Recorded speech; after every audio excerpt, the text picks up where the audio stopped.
This is the second presentation for Week 3 of World Geography, and it covers Sub Saharan Africa. Here are the learning objectives for this chapter, Chapter 6 in the textbook. 2 slides covering the learning objectives. Here are the key concepts from the textbook for this Chapter 6, especially to be noted are desertification, food insecurity, physiological and agricultural density, HIV, AIDS, and apartheid. On this slide, I want to emphasize just how huge the continent of Africa is, avoiding any simple generalizations about the diversity of peoples, the diversity of the geography, physical geography of the continent. Notice that the continental United States, the country of India and China and Mexico, 4 largely populated countries, and even Western Europe and Japan, as far as the island of Madagascar. How much of the physical territory of these large countries would fit into the continent of Africa? Africa has become a greater focus of anthropological studies in recent decades. It should be noted that Africa, the continent, as far as humans, is quite diverse culturally. For instance, you have Egypt and Nubia in the northwest, the Berbers in the north, the ancient Kalahari hunter-gatherers in the southwest of the continent, Bantu-speaking peoples widely dispersed across sub-Saharan regions. Please note, 1/4 of all the languages in the world are spoken in Africa. This chapter does not cover all of the African continent, but rather looks at the area south of the Sahara and somewhat to the west of the Sahara.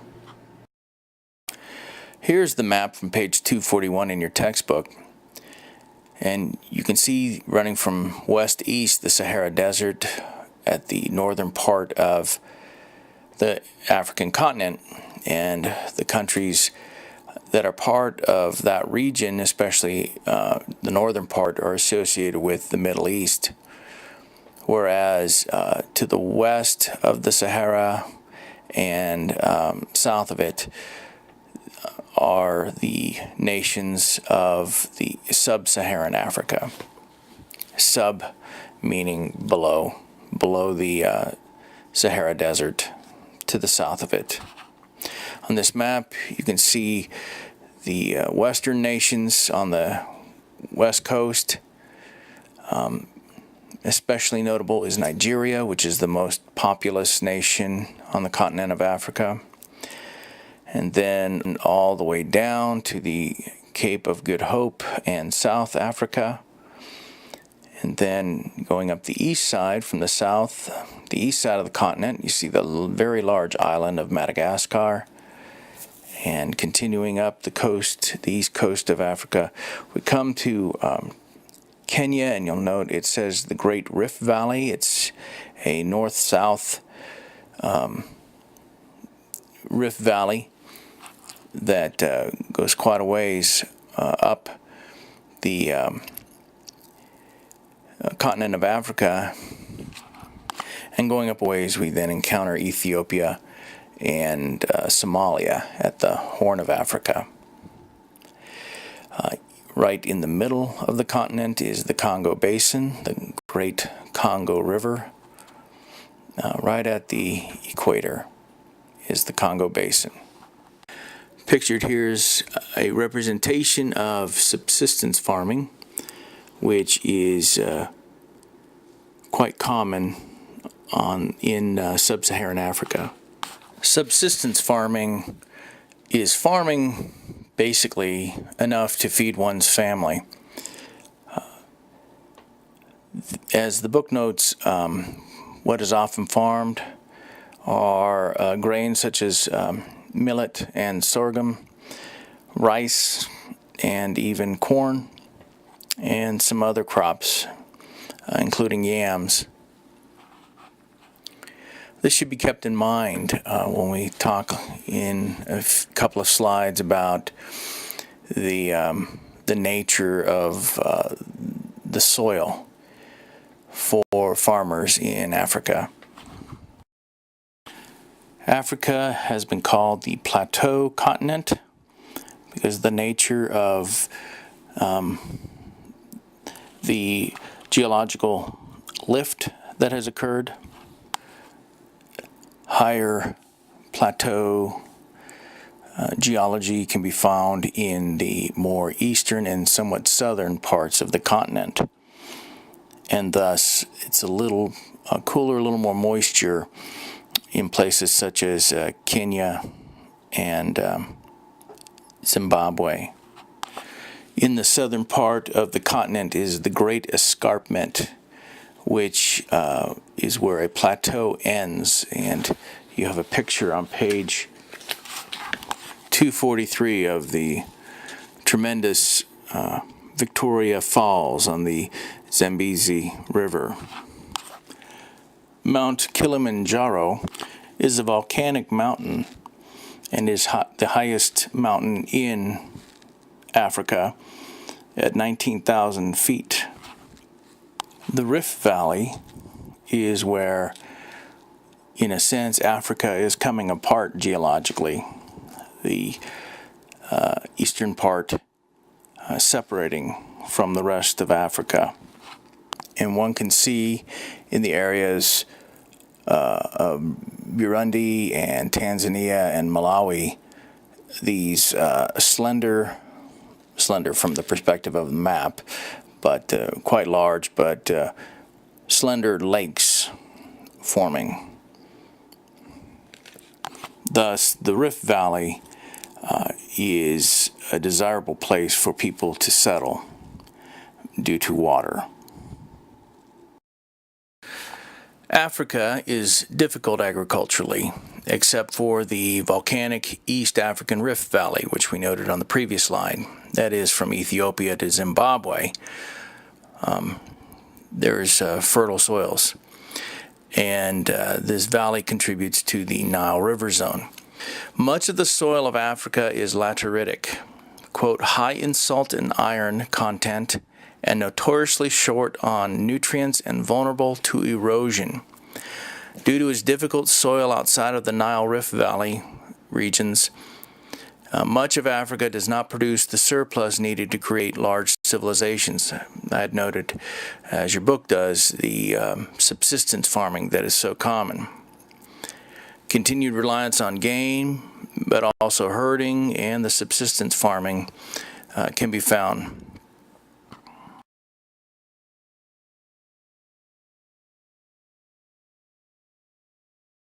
The Congo River is an amazing river. It's the world's deepest, and it begins at Lake Tanganyika, which is the second largest lake in the world by volume, plummeting to a depth of 4,800 feet.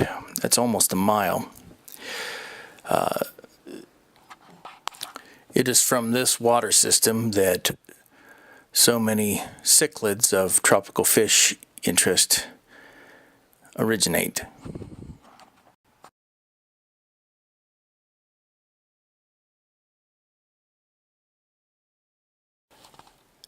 Africa is an amazing diversity of climate zones and fauna and flora,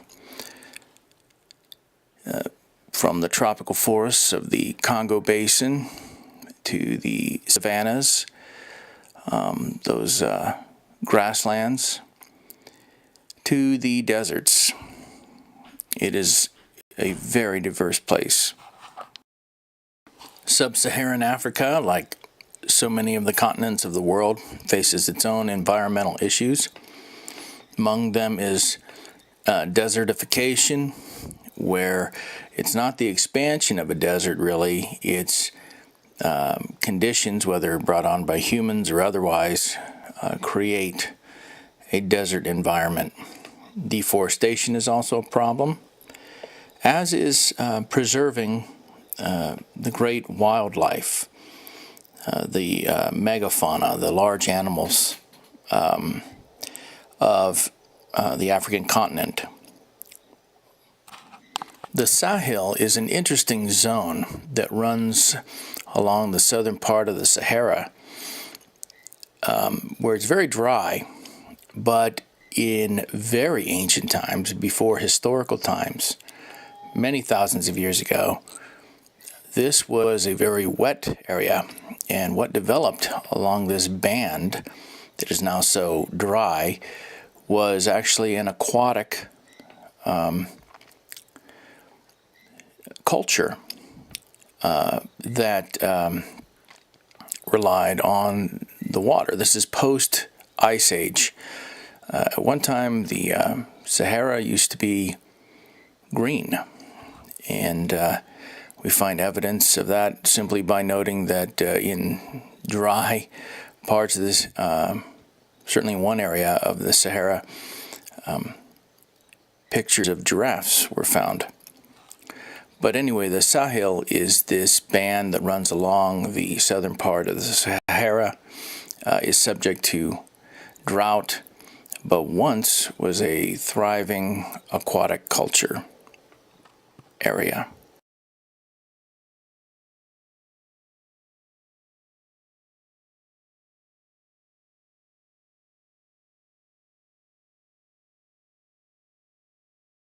While fossil fuels are found in Africa, a lot of people still rely on waste and wood for fuel. Of course, Africa is known for its large wild animals, such as the elephant. There's actually 2 or 3 varieties in Africa of the elephant. The rhinoceros, the hippopotamus, many varieties of gazelle, and to this day it's now hard work to keep the populations up, especially those desired by poachers.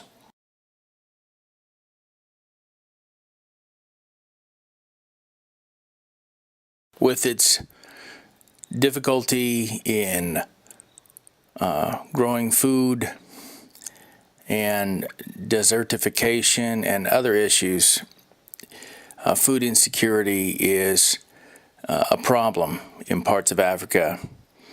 And in fact, the FUSE network has been set up, the Famine Early Warning Systems Network. On this slide, I want to note the 2 lower definitions, physiological density and agricultural density, because as the book notes, crude population densities are not that helpful in understanding an area as perhaps these 2 categories are for Africa. The physiological density is the number of people per unit of arable land, arable meaning fit for cultivation. And the agricultural density is the number of farmers per unit of arable land. As your book notes, the agricultural density of many sub-Saharan countries is 10 times greater than their crude population density, and thus these kinds of measurements are more meaningful to geographers. This slide gives the chart from page 255, and it's probably easier to read on page 255 of your textbook. We note here the third column, the rate of natural increase, the RNI, is much higher than the world average, and the total fertility rate is very high, keeping in mind that a population grows from about 2.1 or greater total fertility rate, that is natural population growth. The book notes how many are concerned in sub-Saharan Africa with the growing population because as we've been noting, there's difficulty with food. We even have the category of food insecurity. But the hope is that agriculture will innovate and develop in that area to grow more food, and then as people are moving to the cities, and globally that's a phenomenon, including in Africa, Sub Saharan Africa, as people dwell in the urban environment, birth rates tend to go down. HIV is a significant problem in many parts of Sub-Saharan Africa. The large country of South Africa has a rate of 1 in 5 people infected, and it has had over the years a dramatic impact on life expectancy. But things are changing, both at the social level, knowledge is getting out, steps are being taken, and at the medical level with better treatments and more places to treat people.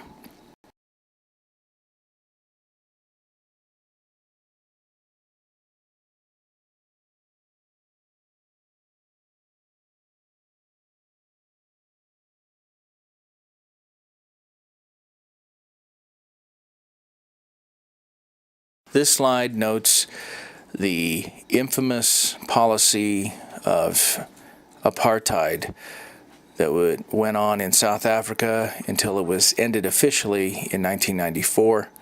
Apartheid was the separation of peoples based on ethnicity, and though it was abolished in 1994, 20 years ago, it's left a legacy that is still being overcome.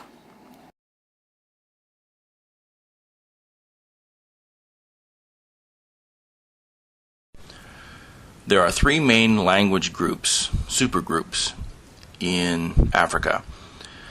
First is the Nilo-Saharan, which is the most diverse of the groups and thus is perhaps the oldest, allowing time for variety to develop in various areas. This language group is spoken by people more toward the eastern part of Africa.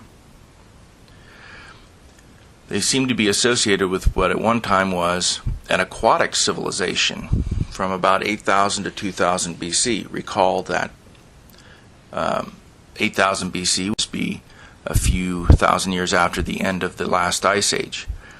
And this aquatic civilization in Africa ran east-west along what is now the sub-Saharan savanna. This aquatic civilization may in fact have been a possible barrier to Neolithic development below or south of them due to its success.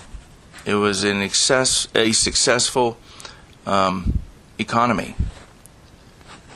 And then there is the Afro-Asiatic language group.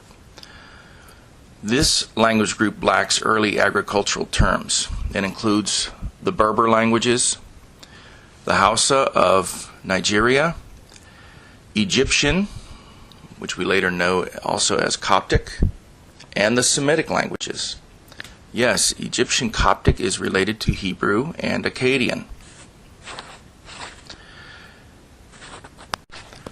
In my graduate studies, I learned both Hebrew and Coptic and found a few similarities and noted it to a senior scholar. And he informed me that, yes, the two languages come from a common source way back. Very interesting. And finally, there is the Niger-Congo language group, and it is greatly dispersed throughout the African continent, sub-Saharan Africa, because it includes Bantu, which various groups migrated throughout Africa. This language group includes Zulu and Swahili. The Bantu groups moved from West Africa towards Eastern Africa beginning about 2000 BC, perhaps in response to the drier conditions occurring to the north. Recall the Sahara. But they moved before agriculture was developed. And now we're going to leave West Africa and look at the Bantu language groups and their migrations into from West Africa into Eastern sub-equatorial Africa sometime in the 1st century BC. These groups, some of them, utilize both stone and iron tools, as well as significant ceramics. So they are retaining some older cultural methods, but also bringing in ceramics and even iron tools, which is the Iron Age. The arrival of the Bantu groups in Eastern Africa is known as the early Iron Age of East Africa. This also included the introduction of new agriculture into the area, and they even spread all the way into very southern Africa. Along the eastern coast of Africa emerged important trading centers who spoke mainly Swahili, which is a Bantu language influenced by Arabic. And they traded with cultures to the east of Africa. These are seafaring traders. You can see at the bottom of the slide that the trade network extended all the way to Southeast Asia.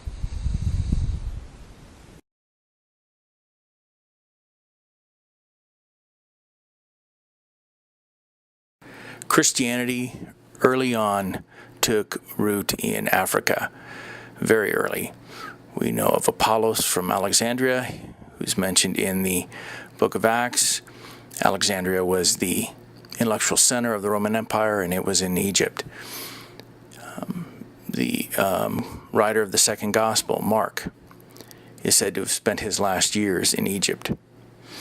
Egyptian Christianity is known as Coptic Christianity, and it influenced the growth of Christianity in Ethiopia, further south, in the region we are studying this week. Today, Christianity is growing tremendously on the continent of Africa. Sharing the continent religiously, especially, is Islam, which many centuries later arose and spread not only all over the Middle East, but into North Africa, and thus has made its way over time into Sub Saharan Africa. This map shows where the captured African peoples were taken to become slaves. The majority were taken to South America and the Caribbean, and about 5 to 7% were taken to the British colonies in North America. This slide looks at some statistics concerning the slave trade, and then notes that many profited and gained their livelihood from the slave industry, and not just those who were involved directly with slaves, but those who made things for the ships, for instance, as well profited from the institution of slavery. And also, because of this, there were few voices for a long time raised against the institution.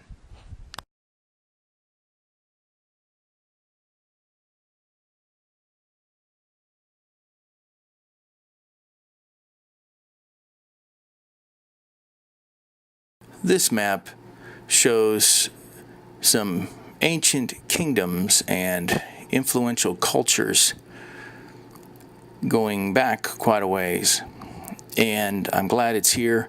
I have a few slides following this map to explain some of these cultures. Now, those who remained in West Africa, significant cultural groups included the Nok, the Mali, and the Yoruba. These have been known as stateless societies. For instance, the Igbo of Nigeria claim the Igbo have no kings. Clans and ancestors are important. And the Berbers of North Africa probably served as the connecting link between the Mediterranean and these cultures in Sub-Saharan West Africa. And when I say link, I mean especially the trade economic link.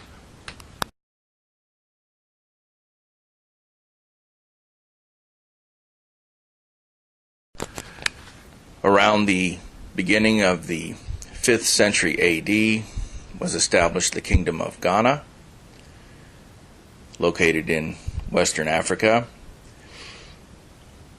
and they had access to the wealth of the Gold Coast there in Africa.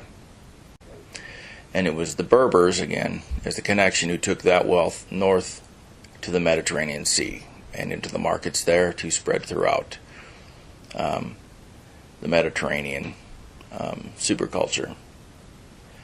We note the very famous city of Marrakesh in present-day Morocco. In the later Mali Empire was the great city of Timbuktu, which is founded around 1100 AD, thus in Muslim times. And it was the greatest of early African trading centers. There was established a famous Muslim university and a great mosque. Timbuktu is considered the oldest known sub-Saharan city. And recall that cities are associated with civilization. And of course, the Muslim university would have had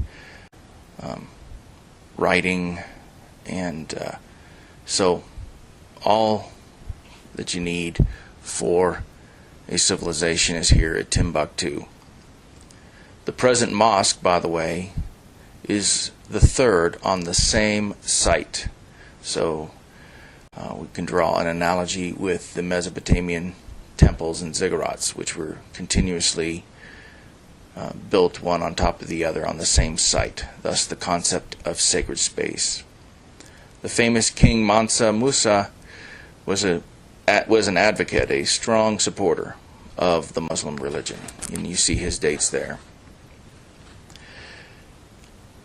Ibn Battuta's book of travels contains a personal account of a visit to the Kingdom of Mali, a very important historical source. And then there is the great Mali epic, Sundiata, which is about Mali's hero and the founding of the Mali Empire. The copper alloy heads of the Yoruba culture are very famous. They're made of brass, as you see here. What's the difference between brass and bronze? Bronze is copper alloyed with tin, whereas this is copper alloyed with zinc. These famous heads, some scholars have suggested that they represent royal or chiefly personages and that they were made for a royal ancestor cult, probably associated with some form of divine kingship. This slide deals with ancient Ethiopia. Back in the first millennium BC, there is some cultural connection across the Red Sea with the Arabian Peninsula. And the Queen of Sheba, who made a famous visit to Solomon, and it is recorded in the Bible, is prized in Ethiopia. And the later Ethiopian kingdom claimed some connection with King Solomon. The Ethiopian church is greatly influenced by the Coptic church early on. It was the Ethiopian church who preserved the copy of 1st Enoch. And some of these names associated with the area can be found in the Table of Nations in Genesis 10. When we think of European colonization around the globe, we think of Christopher Columbus and the voyages of James Cook, things that happened hundreds of years ago. But a significant portion of the colonization of Africa only occurred beginning in the later part of the 1800s.